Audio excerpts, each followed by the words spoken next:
매주 화요일에는 정치화투가 있습니다. 오늘도 변함없이 두 분과 함께하겠습니다. 먼저 더불어민주당 김성환 의원 나오셨습니다. 어서 오십시오. 네, 안녕하세요. 김성환입니다. 네, 미래통합당 조혜진 의원 자리하셨습니다. 안녕하십니까? 예, 반갑습니다. 조혜진입니다. 예. 먼저 조혜진 의원께 바로 질문 드리도록 하겠습니다. 예. 18개 상임위를 다 민주당이 가져가라라고 예. 하는 건 지금도 계속해서 요구하시는 겁니까? 유효한 겁니까? 요구가 아니라 그냥 예. 입장이죠. 입장이죠. 그럴 수밖에 예. 없는 입장. 예.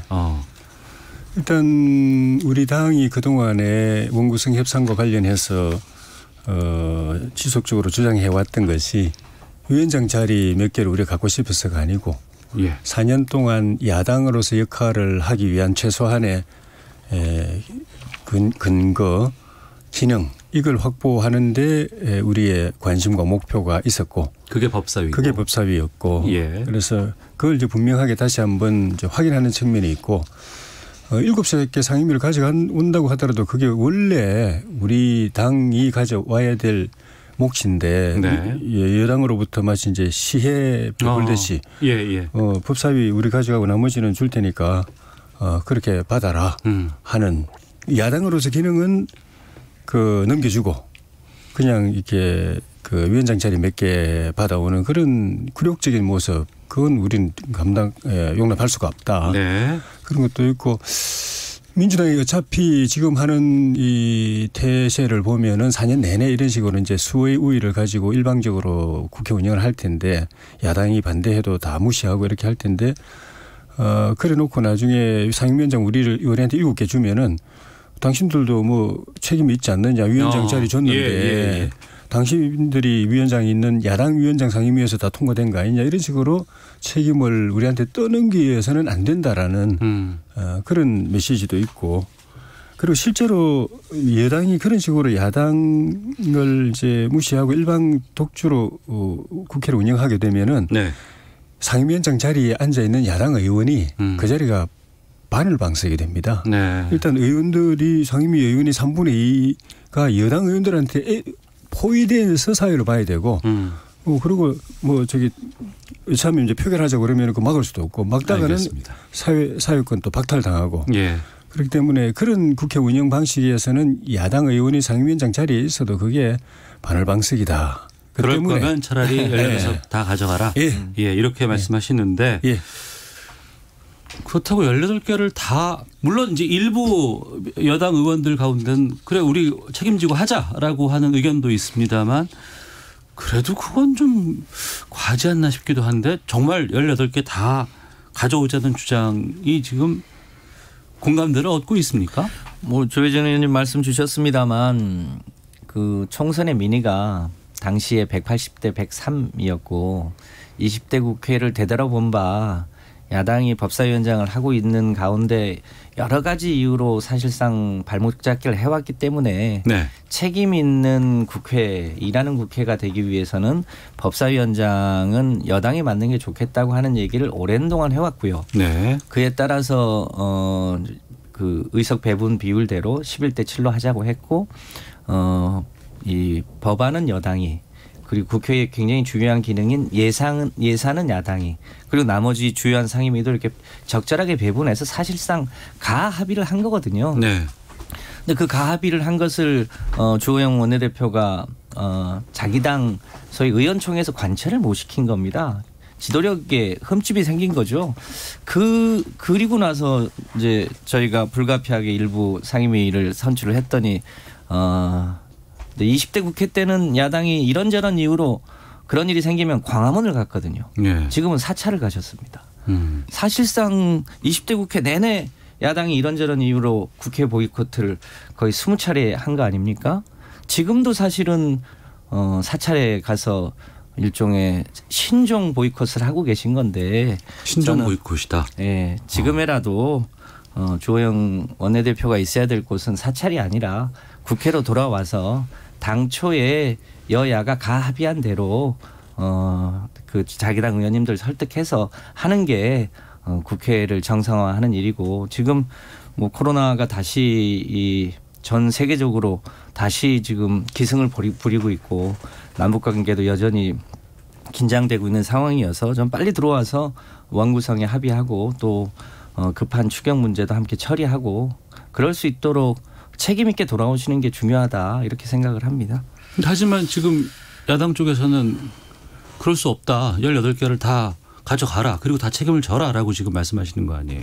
그러니까 법사위를 다시 내놓든지 예. 아니면 다 가져가라 이렇게 얘기하는데 주호영 원내대표도 우리 당이 법사위를 내놓을 수 없다는 사실은 누구보다 잘 알 겁니다. 그러면 빨리 돌아와서 네. 자기 당 의원님들하고 상의해서 어떤 식으로든 결단을 해야죠. 그러니까 18석을 다 예컨대 정말로 우리 당 민주당한테 내놓을 거면 네. 우선 돌아와서 국회의장과 함께 그 각 18개 상임위원회에 명단을 제출해야 될 거 아닙니까? 그런데 지난주만 해도 이번 주에는 뭐 올 것처럼 얘기하다가 또 최근에는 언제 올지 모른다고 하다가 그렇게 해서 굉장히 오락가락 하고 있는 겁니다. 저희 당 입장에서도 굉장히 오랜 기간 원래는 지난주에 처리를 하려고 했었는데 네. 참았죠. 언제까지 참으라고 하는 거냐에 대해서 의원들이 그리고 우리 많은 국민들이 지금 안타까워하고 있습니다. 더 참기 어려운 거 아닌가 싶고요. 다만 당초에 약속했던 걸 최대한 지키려고 하는 게 저희 당 입장이고 네. 그런데 여전히 뭐 야당의 태도가 바뀌지 않는다면 어떤 방식으로든 이번 주에는 가닥을 타야 되는 거 아닌가 이렇게 생각하고 있습니다. 네. 주호영 원내대표의 지금 상황은 어떤 겁니까? 돌아올 생각은 가지고 있죠. 예. 그리고 그런 뜻을 밝혔고 예. 이제 고민은 돌아왔을 때 원내대표로서 역할 공간이 없다는 거. 이번에 한 달 정도 원구성 문제를 가지고 여당하고 대화를 해보면서 네. 여당이 이 수의 우위를 가지고 야당은 그냥 패스하고 4년 내내 그 자기 당이 원하는 거는 그냥 일반 강행 통과시키겠다. 그 방침을 정해놓고 이번 원구성 협상도 그 끝이 아니라 시작이라는 걸 이제 느낀 거죠. 네. 이번에 우리 당이 뭐 옛날보다 더 잘해달라는 것도 아니고 민주당이 옛날에 했었던 걸 우리가 그대로 하겠다는 건데 그것도 안 받아들여 주면서 일방적으로 다 처리했잖아요. 의장단 구성, 상임위원장단 구성 그리고 나머지 상임위원장단도 이렇게 하면 또 아마 그 일방적으로 처리할 겁니다. 그런데 네. 이게 위원장단만 구성만 이렇게 하고 나머지 이후에 일상적인 상임위 활동, 본회의 활동은 야당하고 협의해가지고 타협해서 여당 국회의원 176명의 뜻에다가 야당 국회의원 103명의 뜻을 조합해가지고 또 여당을 지지한 49% 국민의 뜻, 또 야당을 지지한 41% 국민의 뜻을 합해가지고 절충안을 가지고 모든 걸 처리하겠다라고 딱 밝히면 모든 게 해결됩니다. 네. 그런데 그게 아닌 데에서 문제가 있는 거죠. 170명의 국회의원이 있듯이 103명도 헌법기관이고 네. 49% 여당 지지 국민들도 국민이듯이 41% 야당 지지 국민들도 국민이고 각자의 생각과 이해관계가 있는데 176명의 뜻만 관철이 되고 49% 국민의 뜻만 관철이 되면은 그건 헌법적으로 헌정적으로 또 의회주의적으로 민주주의적으로 굉장히 큰 문제가 발생하는 것이거든요. 그런데 네. 민주당이 그런 식으로 이제 운영하겠다고 하니까 그렇게 되면 주호영 원내대표가 돌아와도 이후부터 지금 이제 원구성 협상이지만 이후부터는 이제 법안 협상, 예산안 협상 이런 게 줄줄이 기다리고 있지 않습니까? 네네. 여기서 자기가 할 수 있는 역할이 하나도 없는 거죠. 또 민주당으로 또 통보받고 받을래 말래 안 받으면 우리가 그냥 뭐 다수결로 처리한다. 네. 그냥 모양 좋게 받아라 그냥. 이거밖에 그 통첩만 늘 받는 원내대표는 아무 역할이 없는 것이기 때문에 고민이 있는 거고 돌아와도 돌아오기 싫고 돌아와도 고민이 있는 것이고 돌아올 때 그러면은 이걸 이 난국을 타개해서 야당으로서 최소한의 기능을 할 수 있는 방법이 뭐가 있을까? 네. 여당이 그런 공간은 제일 이제 주지 않는다는 게 명확해졌고 딱 공간을 봉쇄한다는 게 명확해졌는데 이 상황에서 우리가 이걸 어떻게 돌파할 것인가? 이 결기와 이 전략을 가지고 돌아와야 자기 역할이 있기 때문에 네. 그 고민에 깊이 좀 쌓여 있는 것 같습니다. 네. 저희가 일방적으로 통보한 적이 없고요. 법사위원회는 아까 말씀드린 대로 20대 국회의 여러 가지 경우를 보건데 여당이 하는 게 맞겠고 그러면 예결위원회는 그러면 야당이 맡아서 예산은 그러면 야당이 책임을 지자. 그리고 주요 상임위인 국토위는 야당이 또 주요 상임위 중에 하나는 산자위는 여당이 하고 다른 것도 그쪽의 의견을 충분히 들어서 사실상 11대 7로 상임위원회 배분을 가합의를 한 겁니다. 네. 그런데 그 가합의안을 주호영 원내대표가 자기 당 의원총회에서 관철을 못 시킨 거죠. 그 당 안에 20대부터 소위 강경 노선을 걸으셨던 분들이 반대를 세게 하셔가지고 자기 당내에서 합의를 관철을 못 시킨 겁니다. 그 책임을 여당한테 지금 미루고 있는 거거든요. 예. 저는 그렇게 뭐랄까 여야가 합의한 것을 손바닥 뒤집고 그것을 그 책임을 다른 당에 미루는 그런 태도 그건 전 20대부터 그 참 국민들이 볼상사나워했었는데 여전히 지금 미래통합당의 태도가 그런 것에 너무 안타깝습니다. 지금이라도 돌아오셔서 당초의 합의안을 갖고 내부 설득을 해서 돌아오시는 게 맞다. 그렇게 판단합니다. 그러니까 여야 두 분의 의견이 상당히 지금 그 상충돼 있고 각자의 주장이 뚜렷해 보입니다. 하지만 글쎄 제가 그걸 대신할 수 있는지 모르겠지만 상당수의 국민들은 원구성 협상에 대해서 큰 관심이 있을 수는 없어요. 네. 그리고 빨리 21대 국회가 일을 해야 되고 코로나19로 위기에 빠진 이 나라에서 좀 일정 정도의 정치적으로 풀 수 있는 방법들을 좀 제시를 해 줬으면 좋겠는데. 그 저희 당은 이번 주 금요일이 사실상 그러니까 그 부분을 여쭤볼게요. 네. 그러니까 그 지금 3차 추경에 대해서 관심이 좀 높고 이걸 21대 국회가 언제 추경을 처리해 줄 수 있을까에 대한 관심들이 참 많이 있습니다. 근데 또 지금 이렇게 원구성 협상이 또 당 안에서는 상당히 좀 중요한 시점이기 때문에 거기에 대해서 어떻게 지금 계획하고 계시는지를 좀 여쭤보겠습니다. 3차 추경 여당이 예정대로 계획대로 할 겁니다. 야, 대통령께서도 여당 혼자서 예, 대통령께서도 비상한 수단을 동원해서라도 6월 내에 처리해달라고 했고 또 이해찬 당대표도 6월 내에 처리한다고 그랬고 아마 할 겁니다. 네. 우리가 정부 여당이 만든 추경안에 대해서 이견이 있어도 이거는 그 혈세 낭비다. 이거는 그 추경에 효과가 없다. 이런 건 조정해야 된다. 대신에 시급한 민생을 위해서 이런 걸 넣어야 된다. 네. 우리가 주장해도 그거 받아들이기 어렵습니다. 그리고 그런 심사를 위해서 좀 더 그 심도 있게 심사를 하자고 그래도 여당은 아마 가능한 한 정부 원안대로 시기는 6월 안에 밀어붙일 거고 이번에 원구성 협상 때처럼 밀어붙여도 우리 막을 길이 없습니다. 표결로 하면. 좀 전에 20대 국회 말씀하셨는데 20대 국회 때 야당 법사위원장 때문에 일이 제대로 처리가 안 됐다 하는 그런 부분 일정 부분은 여당이 또 야당일 때도 똑같았었는데 20대 국회 때는 민주당이 과반 의석이 안 됐습니다. 120몇 석이었습니다.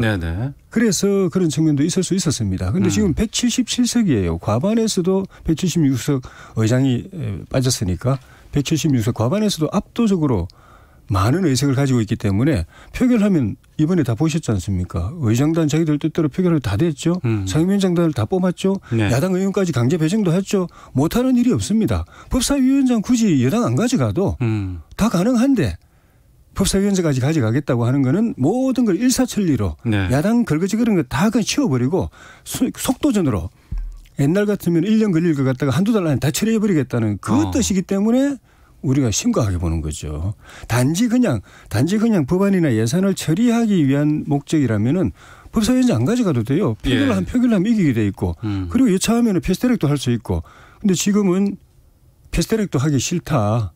국회법에 보장되어 있는 거지만 그것도 하기 싫고 그냥 단기간에 속전속결로 처리해야 되기 때문에 여당 법사위원장이 돼야 되겠고 야당에 조금이라도 이 견제하는 거는 그냥 그렇치고 그냥 나가야 되겠다. 돌파해야 되겠다. 직진해야 되겠다. 이런 메시지이기 때문에 저희는 근본적인 고민, 본질적인 고민 속에 늘 잠겨 있는 거죠. 일방적인 독주가 가능하고 그렇게 할 것 같다고 말씀하시네요. 대한민국 정치만큼 다이나믹한 데가 어디 있습니까? 대한민국의 여론 전파 속도는 세계 최고 수준입니다. 가장 중요한 건 지금 시기에 혹은 어떤 사안에 민심이 어디 있느냐가 가장 중요하죠. 그 민심을 제대로 반영하는 정당이 이제 국민들이 신임하는 정당이 될 거고요. 그러니까 저희는 절대로 무슨 수가 많다고 해서 그걸 무슨 독주하거나 그럴 생각이 없습니다. 근데 잘 아시는 것처럼 지금 코로나가 다시 뭐 제2의 팬데믹으로 되면서 지금 세계적으로 소위 확진자가 거의 1,000만 명에 이르고요. 그리고 사망자가 거의 50만 명에 가까워졌습니다. 우리나라가 비록 좀 낮다고는 합니다만 우리나라도 여전히 지금 하루에 발생자 수가 해외 확진자 포함해서 지금 50명 내외를 지금 왔다 갔다 하고 있잖아요. 굉장히 심각하고 그것 때문에 여러 가지 지금 비상한 일이 많고 특히 이제 비정규직이라든가 특수고용자들이라든가 자영업자들이 여러 가지 어려움이 많이 있잖아요. 그것 때문에 추경안을 3차 추경안을 올려놨는데 지금 야당이 이런저런 이유로 국회에 안 들어오는 것 때문에 지금 비상한 시국 아닙니까? 그러니까 전 당연히 들어와서 함께 할 것은 하고 그리고 또 필요에 따라서는 국민들에게 호소하는 것만큼 효과 있는 게 어디 있습니까? 그렇게 하면서 결과적으로 그 책임들을 다음 시기 선거에 국민들에게 책임을 묻는 거죠. 저는 야당이 그 자세로 돌아와야 된다. 그것이 21대 총선의 민심이다라고 생각을 합니다. 저희 들어가죠. 들어갑니다. 예. 들어가는데 들어가서 아무 역할 못하는 야당이 되면 103명 국회의원을 국민들이 먹여 살릴 이유가 뭐가 있습니까? 41% 국민들이 야당을 지지할 이유가 뭐가 있습니까? 역할을 해야 되기 때문에 정부가 하는 일이 다 옳지는 않기 때문에 네. 잘못된 일이 있고 잘못된 것 때문에 나라가 손해를 입을 수도 있고 개별 국민들이 피해를 입을 수도 있기 때문에 그 역할을 그걸 견제하고 바로잡는 기능이 야당인데 야당으로서 견제 기능을 완전히 배제해버린 상황에서 국회를 운영하겠다고 하니까 이거 어떻게 해야 되나. 국회 절반의 기능이 예산 아닙니까? 여당으로부터 그런 그 공간을 전혀 보장을 못 받고 있기 때문에 네. 아예 그냥 그런 기능을 거절을 당하고 있기 때문에 우리 스스로 그 방법을 찾아내야 되고 찾아서 국회 들어가야 그 국회가 의미가 있다는 것 때문에 그걸 고심하고 머리 싸매고 고뇌하고 있는 상황인 거지 네. 안 들어가는 게 아니죠. 아직은 고뇌하고 있는 시점. 방법을 아직 못 찾고 있는 겁니다. 알겠습니다. 현명하게 판단해서 빨리 돌아오시길 바랍니다. 7338님께서 국민들은 20대 국회에서 통합당이 어떻게 법사위를 운영했는지 잘 기억하고 있습니다. 21대 국회에서는 이런 모습이 반복돼서는 안 됩니다라는 의견 주셨고 이에 반해서 둘 쓰시는 분께서 민주당도 야당 시절에 의석수가 적었을 때도 법사위를 가져가지 않았습니까? 개구리 올챙이적 생각해야 합니다.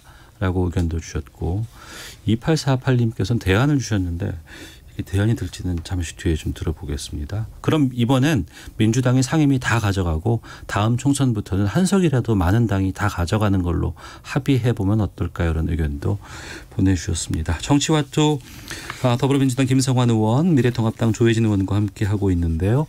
헤드라인 뉴스 듣고 기상청 교통정보까지 확인하고 와서 두 분과 말씀 계속해서 이어가겠습니다. 네, 민주당 김성환 의원, 통합당 조혜진 의원과 함께 정치화투 계속해서 다음 주제로 이어가도록 하겠습니다. 어제 청와대에서 회의가 있었고 이 자리에 한명숙 전 국무총리 사건 수사 과정 감찰 등을 놓고 충돌하고 있는 추미애 법무부 장관, 윤석열 검찰총장이 한 자리의 모습을 드러냈습니다. 언론에서는 그 부분을 상당히 좀 집중적으로 보도를 하고 있습니다. 그리고 최근 들어서 지금 여권 내에서 뭐 서른 의원이라든가 몇 분이 윤 총장의 거취에 대해서 뭐 압박하는 이런 얘기들, 의견들을 좀 내곤 있습니다. 이걸 갈등으로 봐야 될지는 모르겠습니다만 지금 이 검찰과 법무부와의 관계 두 분께서는 어떻게 보고 계시는지 좀 여쭤보도록 하겠습니다. 김성환 의원께서 먼저 말씀해 주시죠. 예, 이제 최근에 한명숙 전 총리 사건하고 그리고 이제 채널A 이동재 기자하고 뭐 최근에 이름이 이제 나옵니다만 한동훈 검사장하고의 유착건 등등이 지금 주요한 이슈잖아요. 네. 근데 이제 한명숙 전 총리 건은 이제 뇌물을 줬다고 하시는 분이 사실상 검찰의 회의에 의해서 줬다고 1심에서 이제 뒤집어진 건을 소위 이제 거기 있는 죄수들이 뭐 줬다는 게 사실이다 뭐 이런 것이 이제 요지인데 네. 그래서 핵심으로 보면 이거는 검찰의 위증 교사가 있었느냐 아니냐 이게 핵심 아니겠습니까? 네. 그런데 이거를 윤석열 총장이 일종의 인권팀에 인권수사팀에 맡겼단 말이죠. 이 문제는 그러니까 검찰이 수사 과정에서 그 이제 일반 국민에 대한 인권 침해가 있었는지 여부에 대해서 그것이 없도록 하기 위해서 만든 부서란 말이죠. 네. 성격 자체가 다른 거죠. 그리고 채널A 이동재 씨와 한동훈 검사장 건과 관련된 거는 이거는 일종의 윤석열 총장의 핵심 측근 일이고 이미 이제 감찰 서울중앙지검에서 한참 수사가 진행 중인 건이잖아요. 네. 근데 그거를 갑자기 이제 다른 파트에 옮기기 위한 여러 가지 조치를 무리하게 취하는 과정에서 윤석열 총장이 제 식구 감사기를 너무 심하게 하지 않느냐라고 하는 의혹이 있는 거죠. 네. 이런 부분에 대해서 우리 당에 이제 여러 가지 얘기가 있는데 뭐 이 문제가 그렇다고 윤석열 총장의 거취 문제까지를 논하는 것은 아닙니다만. 아닙니까? 예. 그래도 조금 더 실제로 공정하게 누가 보더라도 이 명명백백하게 이런 문제들이 이참에 밝혀지기를 바라는데요. 그럴 수 있을까에 대한 회의가 많은 게 사실이고 이것 때문에라도 공수처가 좀 빨리 만들어져야 되는 거 아니냐는 건데 네. 공수처 이제 법적 시간이 다 돼갑니다만 야당이 빨리 국회에 들어와서 지금 추천을 해야 되는데 이 몇 가지 사안들이 아직 처리가 안 되고 있어서 굉장히 안타깝습니다. 조혜진 의원께서는요. 네. 지금 야당에서는 뭐 윤 총장 거취에 대한 뭐 시나리오가 작동되고 있다 이런 얘기까지도 나오고 있는 것 같습니다. 두 가지죠. 그러니까 하나는 정권 2년 남았는데 말기에 지금도 이미 이제 터져나오기 시작하고 있는 권력형 비리 수사를 네. 어떻게든 좀 막아보려고 하는 시도. 그래서 그걸 적극적으로 수사하고 있는 검찰 또 윤석열 총장을 좀 정리하고 싶어하는 그런 거. 그다음에 뭐 같은 맥락이겠지만은 2년 뒤에 예정되어 있는 대선 앞두고 여권에게 유리한 판을 만들기 위해서 두 가지인데 하나는 공수처 빨리 만드는 거. 대통령 권력 아래에 있는 공수처를 빨리 만드는 거. 예. 필요할 때 언제든지 이 사정권을 가지고 운용할 수 있도록 만드는 거. 특히 검사, 판사를 이제 위압할 수 있는 그런 걸 빨리 추진하는 거. 근데 이거는 이제 작년 20대 국회 말에 법이 통과돼서 하나 성취됐고 나머지 하나가 이제 윤석열 총장을 빨리 밀어내는 거. 이 두 가지인데 지금은 이제 그 윤석열 총장 밀어내기에 범여권이 총동원되고 있고 네. 한명숙 총리 건은 한 총리 재판을 이제 판결을 뒤집으려고 하는 그런 이제 목표가 있지만은 법무부 또 추미애 장관과 그 윤석열 총장 간에 이 벌어지고 있는 이 일은 거의 전적으로 이걸 실마리로 해서 윤 총장이 자존심 상해서 물러나거나 네. 아니면은 항명이라고 몰아붙여서 밀어내거나 하는 쪽으로 공세가 집중되고 있는 것이죠. 예. 그러니까 그 앞부분 좀 전에 말씀하셨지만은 이 수사 한시 최시 그 조사건 같은 경우에는 검찰 내부 직원들의 징계 시효가 남아 있으면은 감찰부에서 할 수도 있겠죠. 그런데 징계 시효가 지난 사안이고, 네. 그 다음에는 이걸 제기한 게 재소자들입니다. 재소자들이 제기를 했을 때는 법무부 자체도 법무부 인권국의 인권조사과에서 처리를 해왔지 네. 감찰에서 하지 않았던 것이고 검찰의 조치가 지금 정상적인 거다. 예, 예. 그런 거고 그다음 한동훈 검사장 관련된 부분은 네. 윤석열 총장이 자기 측근이기 때문에 애초부터 이 사건에서 빠졌습니다. 대검 차장한테 네. 맡겨서 대검의 5개 부장들하고 협의해서 당신들이 알아서 수사 지휘해라 이렇게 넘겨놓은 상태고 오해받을까 봐서 빠진 상태고 그 이번에 그 외부 수사 자문단에다가 그걸 이제 넘긴 걸 가지고 네. 그쪽을 봐줬다 비호했다고 그러는데 이미 조금 전에 말씀드린 대검 차장과 5개 부장들의 회의에서 이동재 기자에 대한 그 서울지검의 영장 청구 그거는 청구 대상이 아니다. 네. 그리고 기소 사실상 이 내용 그 사건 내용을 보면 기소도 어려운 사건이다라고 결론이 자체적으로 결론을 내린 사건입니다. 물론 그중에 다수 소수가 있지만 다수가 그렇게 결론을 내린 상태인데 그렇게 총장은 거기에 사인만 해줘도 됩니다. 그런데도 네. 굳이 외부 자문단에게 취미를 맡긴 거는 오히려 이동재 기자나 한동훈 검사장한테 불리한 조치를 한 거라고 볼 수 있는 거죠. 네. 그걸 거꾸로 봐주게 했다, 감싸주게 했다 이런 게 저는 이해가 안 됩니다. 서로 간에 여기서도 입장이 상당히 좀 극명하게 지금 갈리고 있습니다. 그러면 하나만 더 여쭤볼게요. 예. 지금 그 여권에서는 앞서서 공수처 출범 빨리 해야 된다고 이제 얘기를 하셨는데 여기에 예. 대해서는 지금 통합당은 어떤 입장입니까? 저희는 검찰개혁 찬성합니다. 네. 검찰의 비대한 군한을 쪼개는 것, 분산시키는 것에 대해서 찬성합니다.